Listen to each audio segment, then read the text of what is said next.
올해 결국은 통과가 된다고 봐요. 이게 뭐 단순 입법 지연이라기보다는 헤게모니 싸움이 훨씬 더 강한 거죠. 그래서 이게 어떻게 보면 수조 달러의 자금을 운용하게 되는 하나의 비즈니스가 될 텐데, 결국 미국한테 너무 중요한 전략이기 때문에. 근데 지금 올해 중간 선거도 있고 여전히 우리가 이 클래리티 액트도 진행되는 것들을 잘 봐야 되지 않나. 그건 또 시장에 엄청 호재가 되고 비트코인 하락장을 좀 바꿔줄 수 있는 하나의 트리거가 될 수도 있겠죠.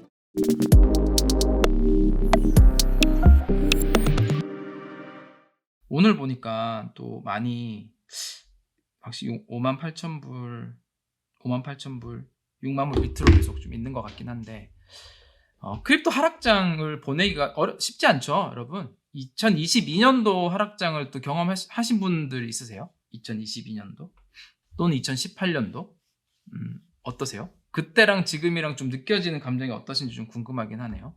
근데 하락장은 뭐 이게 비트코인이 이게 막 어떤 가치 평가를 할 수 있는 기업처럼 매출의 이익으로 그런 자세 아니다 보니까 더 힘든 것 같아요. 그래서 이럴 때는 그냥 시장에 좀 한 발 좀 떨어져서 좀 이렇게 책 보고 공부하는 게 좋습니다, 실제로. 그리고 만약 투자를 한다면 이때 계속 사모아 가는 것도 이 시기를 멘탈을 극복하는 데도 좋고 실제로 수익도 괜찮고. 근데 이 적립식 구매나 구매를 할 때도 본인이 계속 구매를 이렇게 한다고 생각을 하면 너무 힘들걸요? 떨어지고 들어갔을 때 이전에 산 거 수익률 보이니까. 그래서 기계적으로 비트세이빙이나 아니면 거래소에 있는 코인 모으기나 기계적으로 꾸준히 그냥. 그리고 이 비트코인이 결국 왜 올라가는지에 대한 좀 스터디 정도 하다 보면, 근데 본인이 공부를 했는데 또 뭐 이건 안 올라갈 것 같아, 앞으로 양자 컴퓨터 때문에 망할 것 같아, 뭐 이렇게 생각할 수도 있잖아요. 그러면 또 이제 하지만 또 하다 보면 또 확실히 생기기도 하거든요. 2022년 정말 힘들었는데 지금이 더 힘든 것 같다. 아마 지금은 또 상대적으로 다른 자산들이 워낙 잘 되니까 그런 면도 있는 것 같습니다.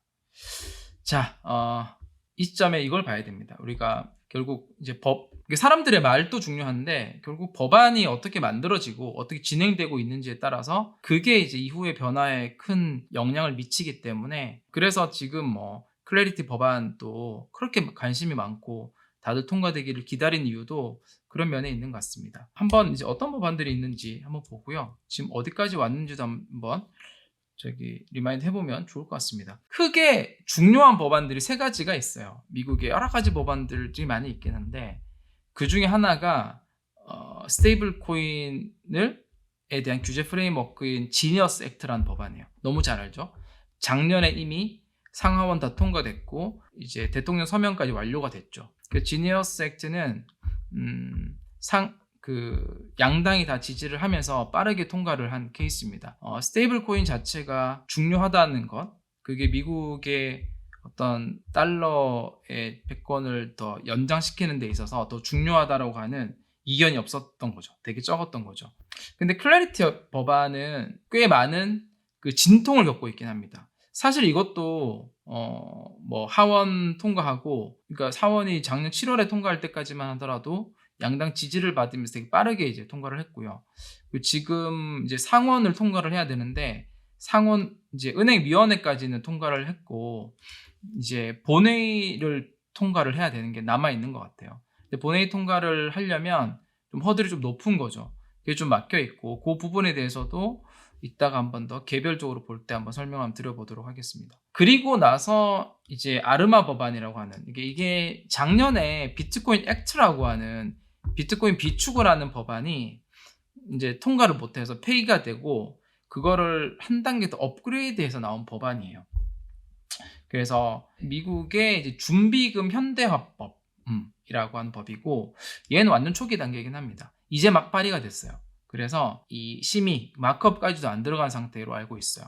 근데 요 세 가지 법안이 어쨌건 간에 이제 우리가 이 시장을 뭐 투자하거나 공부할 때 되게 중요하고요. 그리고 앞으로 이 시장의 변화를 예상해 보는 데 너무 중요합니다. 그래서 요거 세 가지까지 뭐 어떻게 진행되고 있는지를 한번 지니어스 액트부터 간단히 말씀드리면 너무 잘 아실 것 같고 한번 리마인드를 하는 겁니다. 이거의 핵심은 뭐냐면, 그러니까 기존의 스테이블 코인은 그러니까 스테이블 코인은 신뢰할 수가 없었던 자산이었는데 이거를 미국이 이제 법제화를 하면서 신뢰할 수 있는 디지털 달러로 이제 제도화를 한 그 법안이 되는 거고요. 이제 예전에는 이 스테이블 코인조차도 달러를 흉내내는 스테이블 코인조차도 미국에 있어서 썩 이렇게 유쾌한 자산이 아니어서 뭐 테더사나 스테이블 코인 발행사에 대해서 미국이 굉장히 푸시를 많이 했거든요. 그러니까 제재를 많이 했어요. 그래서 뭐 소송도 많이 들어가고 기소도 들어가고 못 살게 굴었던 거죠. 근데 이게 미국이 이 스테이블 코인을 잘 활용을 한다면 달러의 어떤 패권을 더 연장시킬 수 있는 그런 것이 가능하다라고 이제 판단이 되어서 제도화를 하게 된 겁니다. 지니어스 액트는 이제 법이 됐고 내년 초부터 본격적으로 시행이 되고요. 이거는 스테이블 코인을 이제 발행을 할 때 어떤 기준으로 발행을 해야 되냐? 그래서 핵심은 스테이블 코인을 발행을 하려면 아무런 자산을 갖고 있는 게 아니라 뭐 금이나 뭐 엉뚱한 자산 갖고 있는 게 아니라 단기 유동화 가능한 미 국채를 단기 국채 위주로 보유를 하도록 가이드한 법안인 거죠. 그래서 달러 스테이블 코인이 많이 사용이 되면 미 단기 국채의 수요가 높아지는 거죠. 그래서 미 국채 수요가 안 그래도 떨어져서 뭐 중국이나 러시아나 국가들이 미 국채를 매수해주지 않아서 미 국채 이자 계속 올라가면서 여러 가지 어려움들이 있었는데 이 달러 스테이블 코인이 글로벌 곳곳에 그들이 사용을 하면서 달러 스테이블 코인의 사용 수요가 늘어나고 그러니까 아까 우리 맨 처음에 달러 스테이블 코인 시가총액도 50억 달러에서 거의 3천억 달러까지 늘어났잖아요.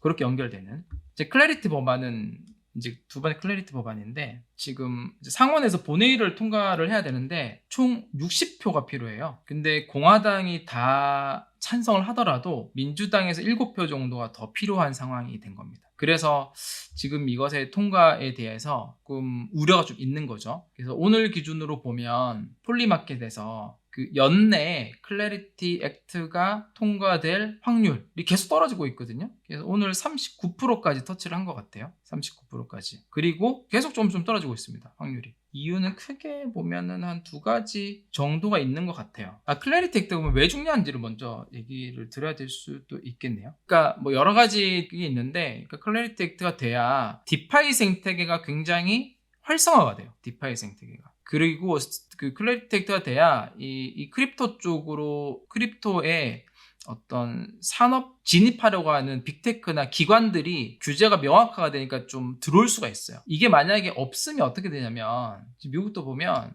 여기 검색어에 제가 유니스왑이 그래도 디파이 중에서 가장 크잖아요. 유니스왑 소송을 하면 뭐 어마어마하게 많아요.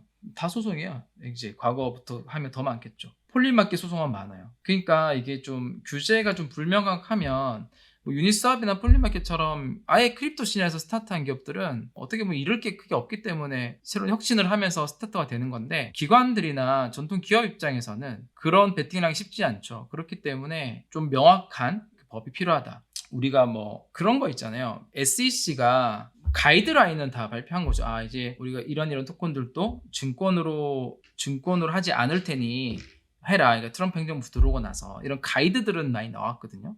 근데 그런 가이드들은 이제 또 행정부가 바뀌면 또 바뀔 수도 있는 거고 그렇기 때문에 그걸 보고 큰 비즈니스의 기관 자금이 들어오기 되게 어려운 부분이 있는 거죠. 그래서 이거를 법안으로 명확하게 정해져야 진짜 이 사업을 5년, 10년씩을 바라보고 이제 자금을 들어오고 비즈니스를 투입을 할 때 좀 안정성이 생기니까 안 그러면 이렇게 다 소송에 다 휘말리니까요.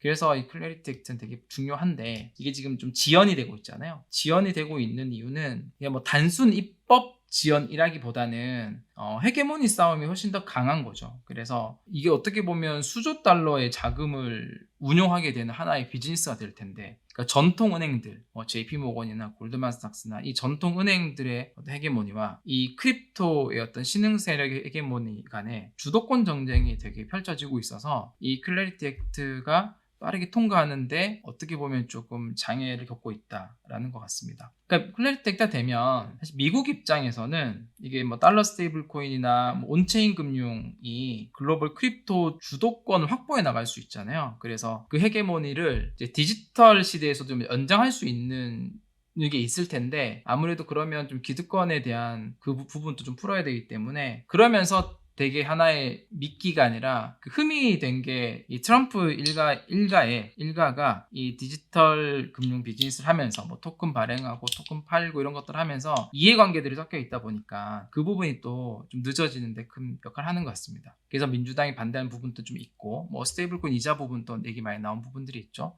이런 이유 때문에 그렇다. 그래서 올해 결국은 통과가 된다고 봐요. 결국 미국한테 너무 중요한 전략이기 때문에.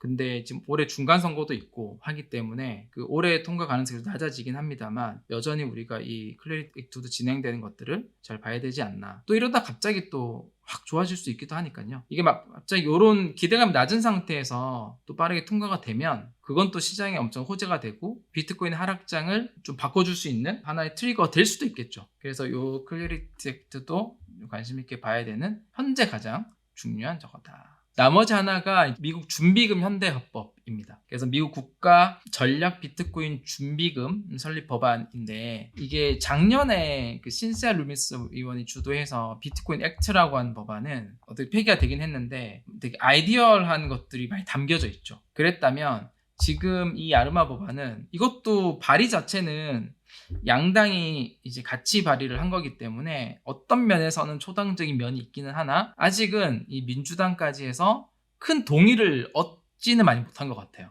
여전히 어떤 게 있냐면 그 국가 자산으로 비트코인을 보유하는 것에 대한 어떤 변동성이 있으니까 이런 위험들에 대해서 많이 얘기를 하는 것 같다. 이 법안은 결국은 비슷해요. 기존에 미국이 갖고 있는 비트코인 전략 비축 자산 수량이 있어요. 한 30여만 개 정도. 그거는 이제 범죄자들한테 압수한 수량이죠. 그거 플러스 신규로 매수하는 수량.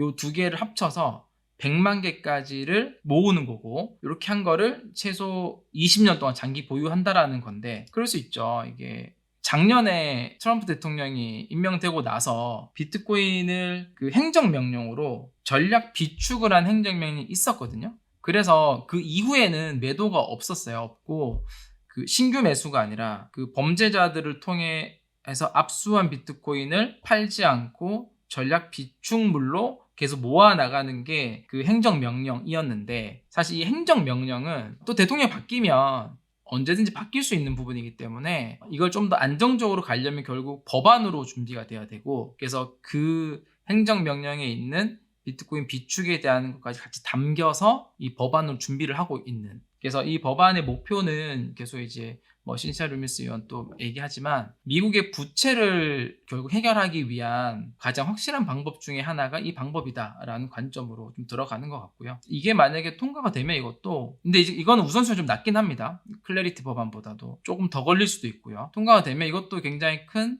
하나의 시장에 주는 시그널이 될 수 있다. 현재 단계는 하원에서 발의만 해놓은 상태고 아직 심사 단계까지도 가지 못했다.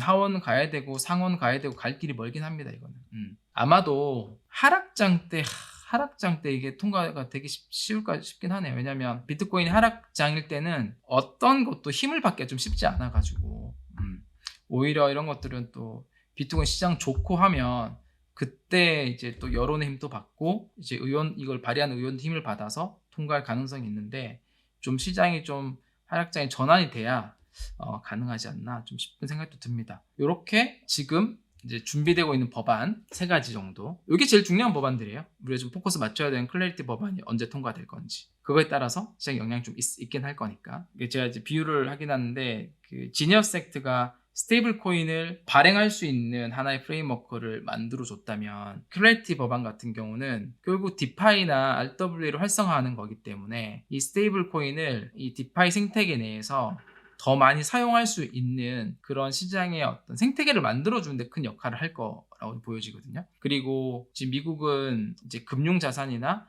주요 자산들을 다 온체인에 올리는 것들에 거의 사활을 걸고 있기 때문에 블랙락의 이제 레리 핑크 회장도 계속 얘기를 하잖아요. 미국인 모든 자산은 블록체인에 올라갈 것이다.